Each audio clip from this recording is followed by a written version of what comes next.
Avril 1945, Berlin est en feu. L'artillerie soviétique pilonne le Reichstag. Des adolescents et des vieillards reçoivent des Panzerfaust et sont jetés dans les ruines pour affronter les chars T-34.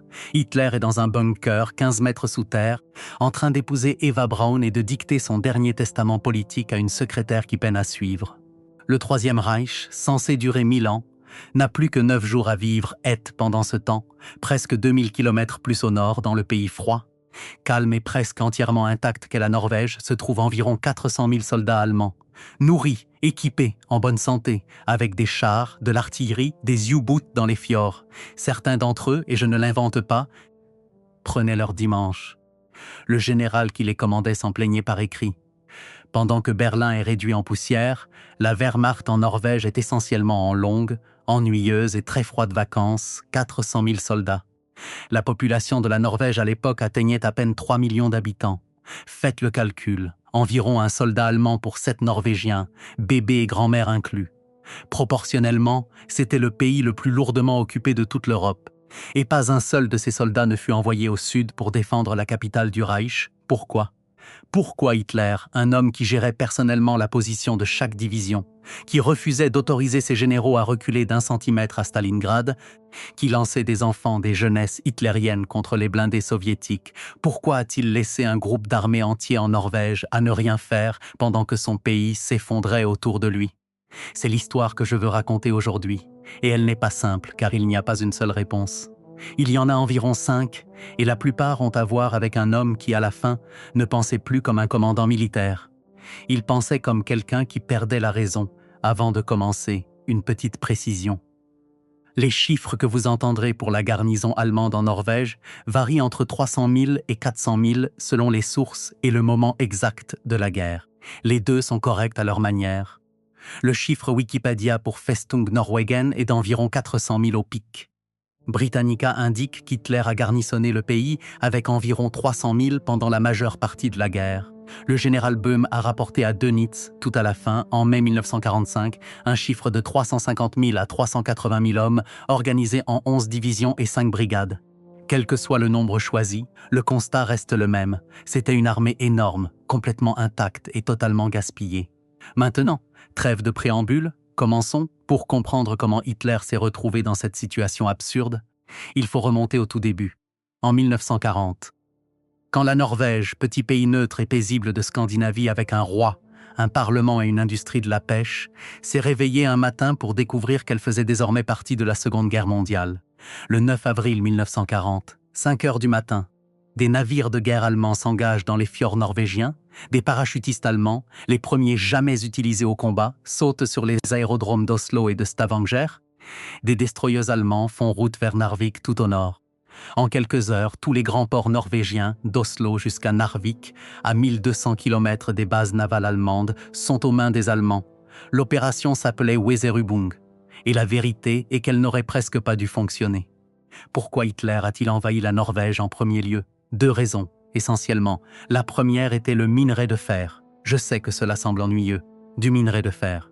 Mais toute la machine de guerre allemande, chaque char Tiger, chaque bombardier en piqué Stuka, chaque coque de U-boot, chaque obus d'artillerie, était faite d'acier. Et l'acier nécessitait du fer. Et le meilleur fer d'Europe, le haut de gamme, venait de Suède. Environ 10 millions de tonnes rien qu'en 1939, la plupart transitant par le port norvégien de Narvik, car les ports suédois de la Baltique étaient gelés la moitié de l'année.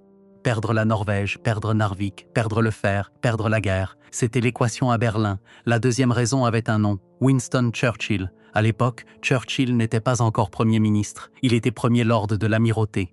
Essentiellement le ministre britannique de la Marine, et il était obsédé par l'idée de couper ce fer. Obsédé. Il passa tout l'hiver 1939-1940 à supplier le cabinet britannique de miner les eaux norvégiennes, de débarquer des troupes, de faire tout ce qu'il faudrait. Le cabinet disait non, non, non, nous ne pouvons pas violer la neutralité norvégienne. Churchill disait oui, oui, oui, il le faut.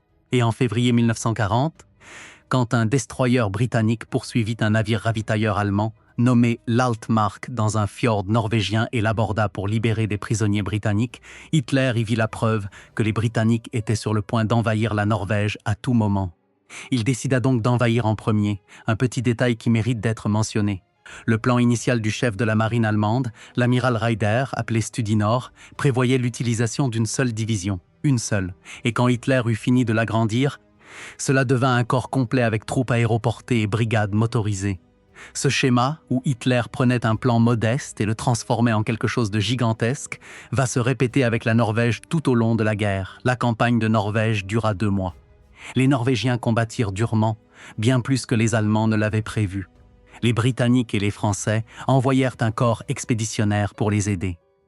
Il y eut même une bataille à Narvik où les troupes alliées chassèrent les Allemands et tinrent la ville pendant près d'1 mois. Mais le 10 mai, l'Allemagne envahit la France. Et soudain, chaque soldat britannique en Norvège fut nécessaire ailleurs. Ils évacuèrent. Le roi de Norvège, Håkon VII, s'enfuit à Londres avec son gouvernement. Et le 10 juin 1940, la résistance conventionnelle prit fin. La Norvège était occupée. Jusqu'ici, c'est une histoire normale, même légèrement embarrassante pour les Alliés de la Seconde Guerre mondiale. Un pays envahi, un pays occupé, la vie continue. La partie étrange, celle dont parle vraiment cette vidéo, commence ici. Parce qu'au lieu de laisser une petite garnison en Norvège, le genre de force que l'on attend pour une occupation, Hitler continue à y envoyer des troupes. Et encore, et encore. En septembre 1942, la seule armée de terre allemande en Norvège était passée de 100 000 à 170 000 hommes. Ajoutez la marine, la Luftwaffe, les SS, le personnel du Reichskommissariat, et la garnison totale atteignait 283 000. En 1944, elle approchait les 400 000. Ils construisirent 300 forts côtiers. Ils installèrent 1100 canons. Ils bâtirent des bases de U-boot, des aérodromes, des abris pour sous-marins creusés dans la roche vive avec des murs de béton si épais que, 80 ans plus tard, personne n'a encore réussi à en démolir certains. Ils construisirent une voie ferrée au-delà du cercle polaire avec du travail forcé. Ils stationnèrent le plus grand cuirassé d'Europe, le Tirpitz, dans un fjord norvégien, où il resta presque 3 ans sans rien faire d'autre qu'être une cible pour la Royal Air Force. Pour mettre cela en perspective, la quantité de béton versée par les Allemands en Norvège entre 1940 et 1944 fut supérieure à celle versée en Normandie. Et nous savons tous comment s'est terminée la Normandie, n'est-ce pas? Le 6 juin 1944, quand les Alliés débarquèrent vraiment, ce fut en France, sur une côte bien moins fortifiée que la côte norvégienne. Tout ce béton en Norvège, tous ces canons, tous ces soldats, ne tirèrent jamais un coup de feu pour défendre quoi que ce soit. Revenons donc à la question. Pourquoi? Pourquoi Hitler a-t-il fait cela? Ask, raison numéro 1.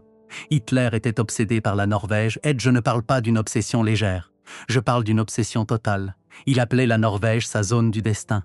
Il croyait sincèrement que celui qui contrôlait la Norvège contrôlait l'Atlantique Nord, les convois arctiques, le fer, l'avenir de l'Europe. Dans un moment célèbre en 1942, il déclara à ses généraux, avec cette conviction absolue qu'il avait quand il avait tort surtout, que la Norvège était la zone du destin de cette guerre.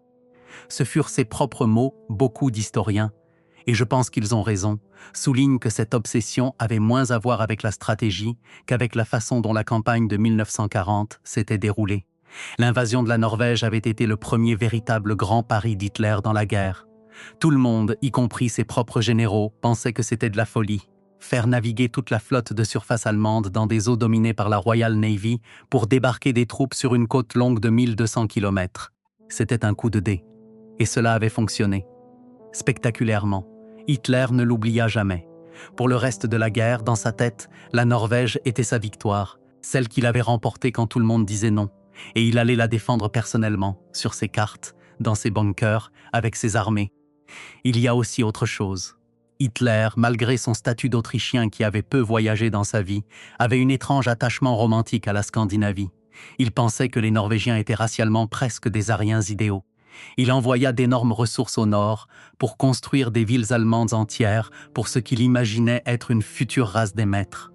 Il avait des plans architecturaux pour Trondheim qui prévoyaient d'en faire une ville de 250 000 Allemands.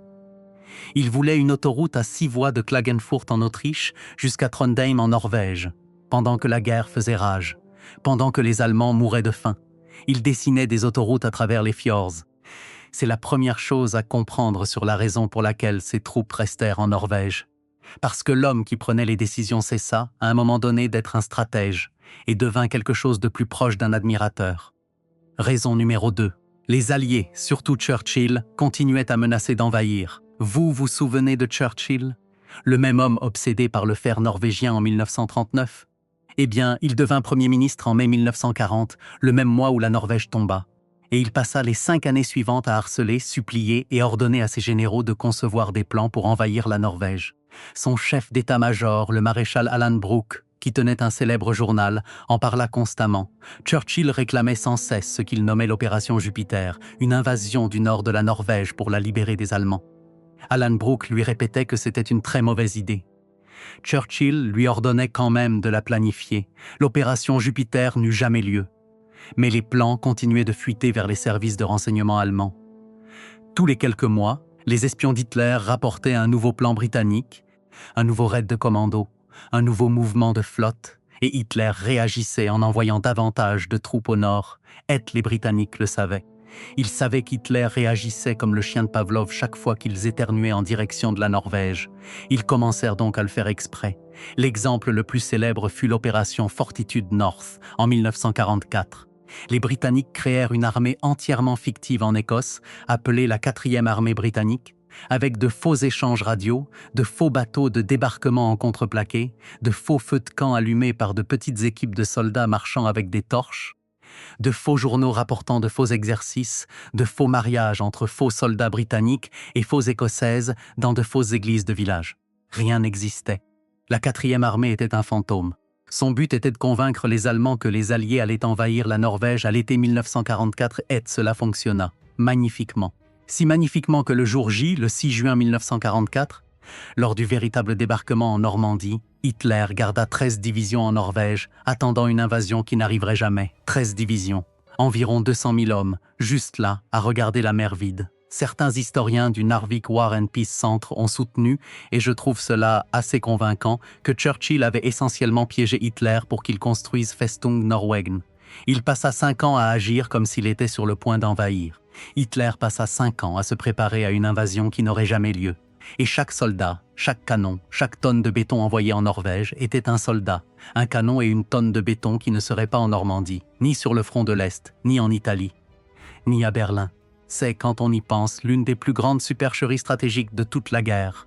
Et Hitler y tomba du début à la fin. Raison numéro 3, le faire. Toujours le faire. J'ai mentionné au début que l'une des raisons de l'invasion de la Norvège était le minerai de fer suédois. Eh bien, cette raison ne disparut pas quand la guerre tourna mal. Au contraire, elle s'aggrava.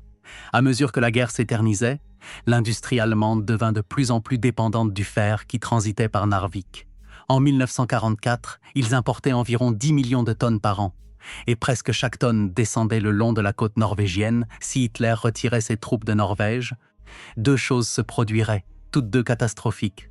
D'abord, les Alliés débarqueraient en Norvège et couperaient le fer à la source. Ensuite, et c'est peut-être pire, la Suède, officiellement neutre mais observant la guerre avec attention, arrêterait probablement complètement de vendre du fer. Le gouvernement suédois avait clairement indiqué qu'il ne faisait affaire qu'avec l'Allemagne parce qu'elle était forte et juste à côté. Le jour où l'Allemagne paraîtrait faible, les Suédois auraient soudain une crise de conscience morale et commenceraient à commercer exclusivement avec les Alliés, même quand ces généraux le supplièrent, en 1944 et 1945, de libérer une partie des troupes en Norvège. Sa réponse fut toujours la même. Non.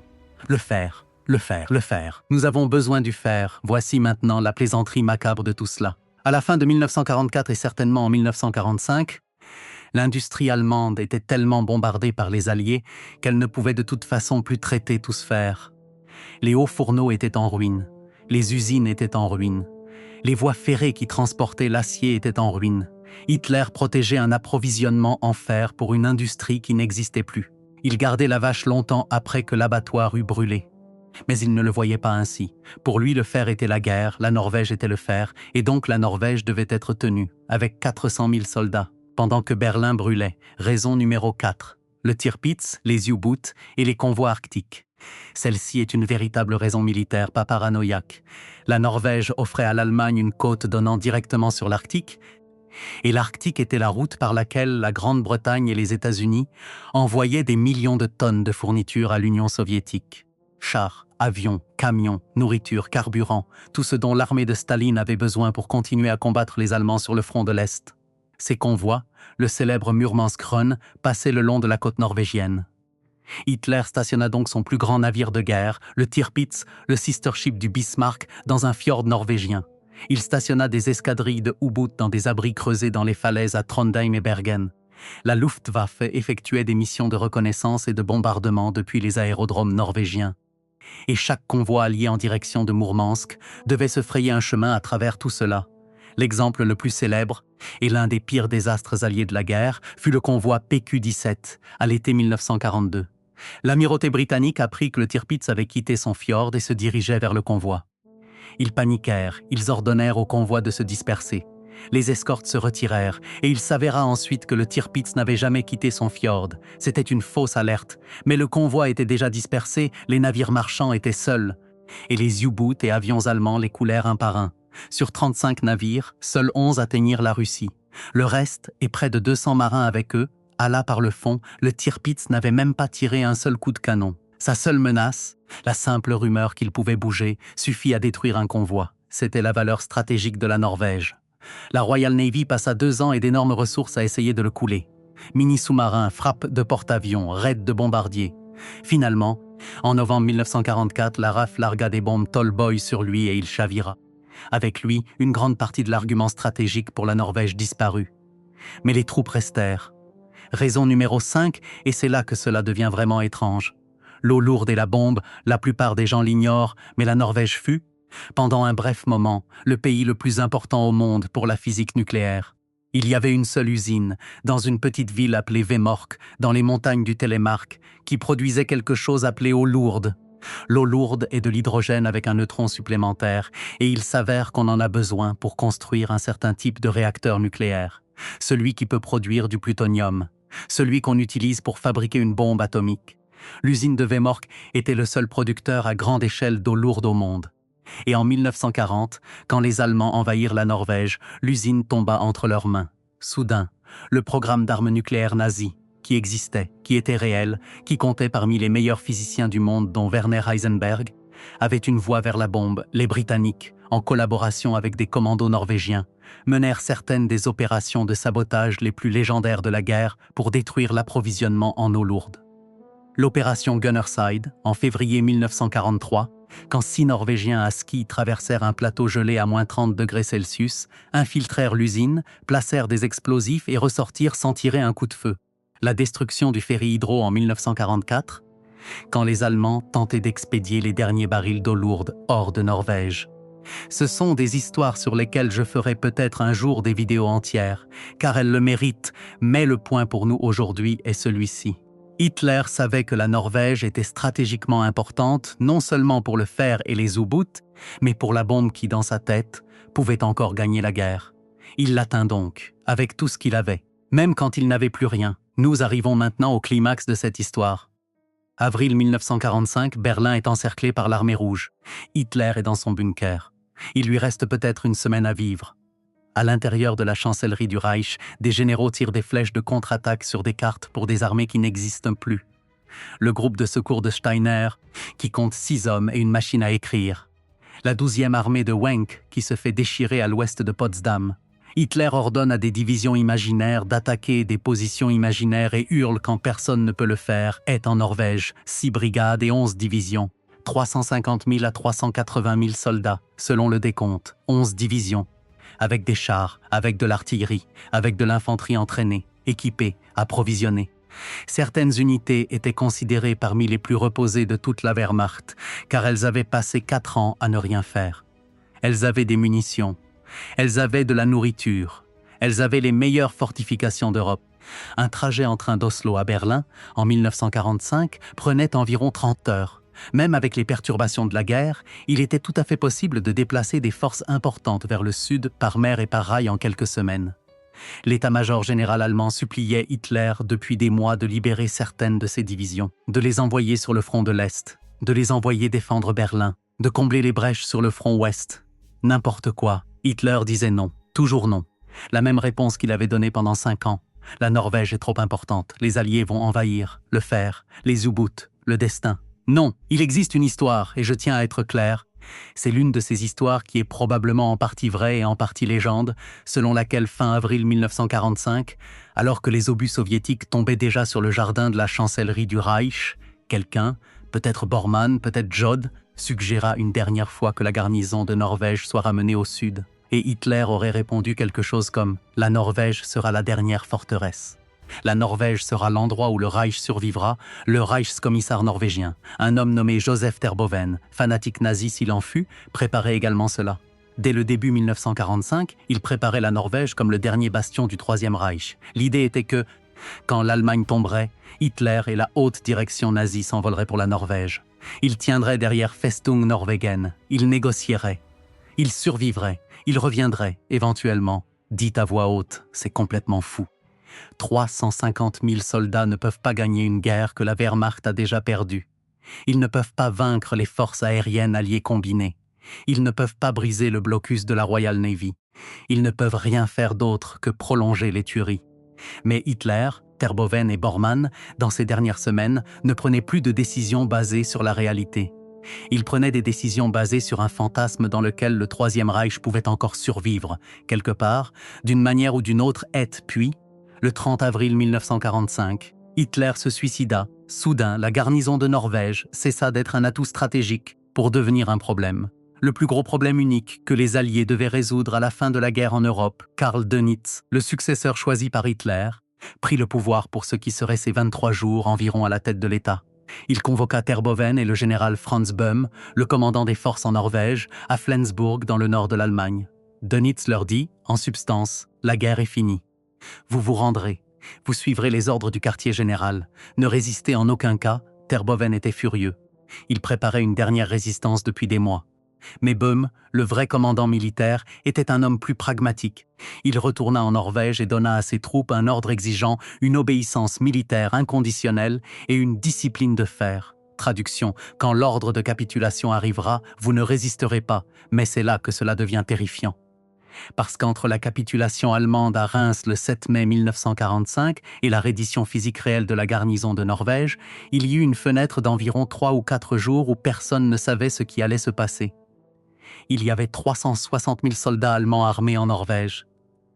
Il y avait peut-être 30 000 troupes alliées disponibles pour accepter leur reddition. Les mathématiques ne fonctionnaient même pas un peu. Bormann à Berlin diffusait des messages appelant Festung Norwegen à combattre jusqu'au dernier homme. Terboven, installé dans la résidence royale norvégienne à Skaugum, parlait ouvertement de résistance. Il y avait des rumeurs selon lesquelles les unités SS en Norvège, les plus fanatiques des forces allemandes, refuseraient de déposer les armes. Le quartier général d'Eisenhower, le Chef, envoyait des télégrammes frénétiques. Le cabinet de guerre de Churchill tenait des séances d'urgence.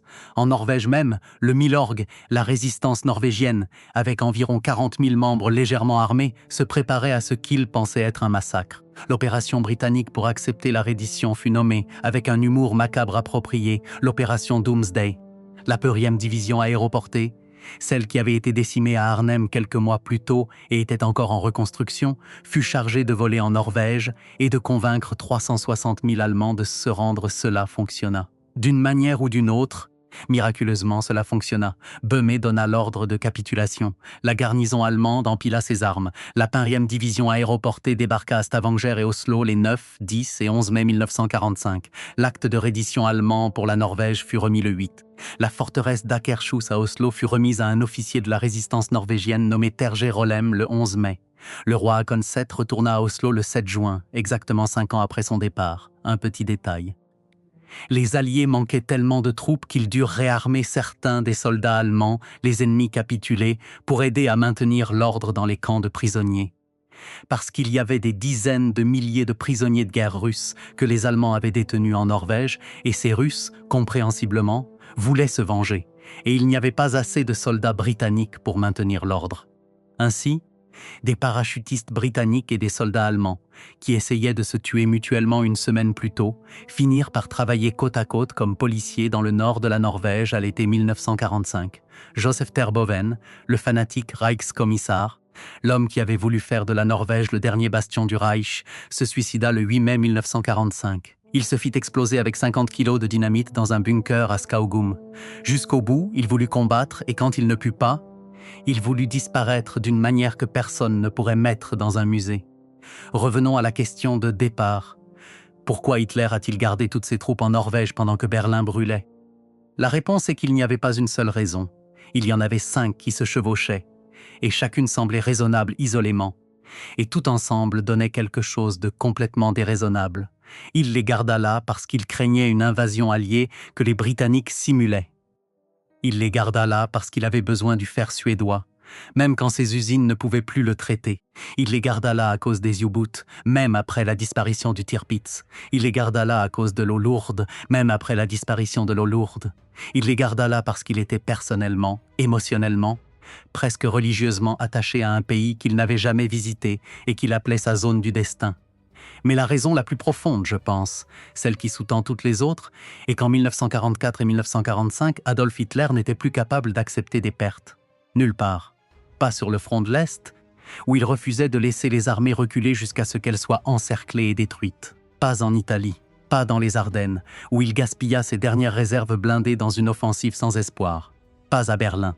Et pas en Norvège. Un commandant normal, en 1944, regarde la Norvège et dit « Cette position n'est plus utile. Ramenez les troupes à la maison. Utilisez-les là où elles comptent. » Hitler ne pouvait pas faire cela. Abandonner la Norvège aurait signifié admettre que la guerre était perdue.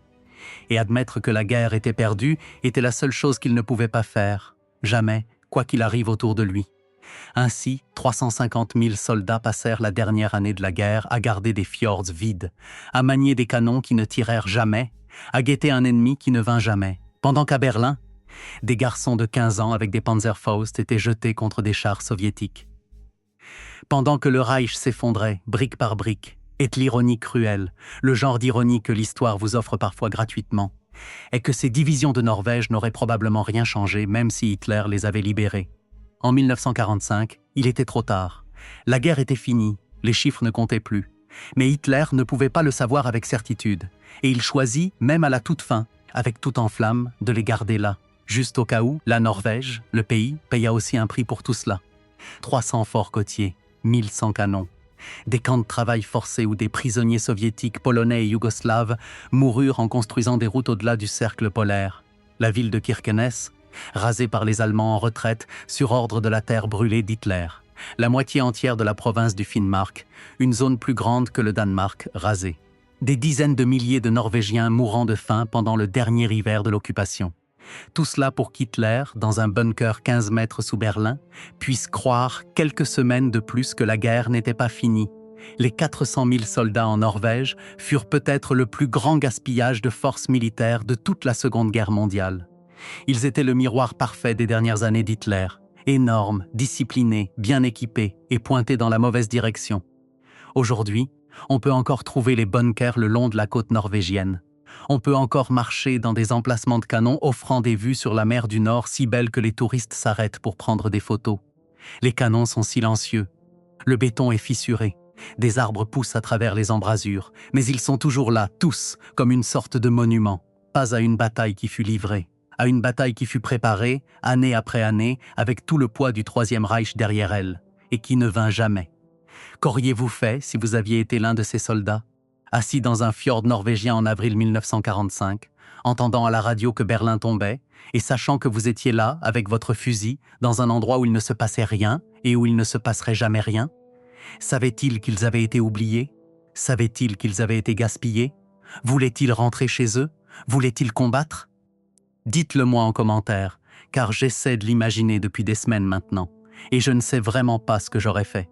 C'est l'histoire de Festung Norwegen, la forteresse qui ne fut jamais attaquée, l'armée qui ne combattit jamais, les 400 000 soldats qu'Hitler garda dans le froid si loin de chez eux, pendant que tout ce qu'il avait construit s'effondrait 2000 km plus au sud. Merci beaucoup d'avoir regardé. Si vous avez aimé cette vidéo, vous savez quoi faire. Likez, abonnez-vous, et on se retrouve dans la prochaine. Au revoir.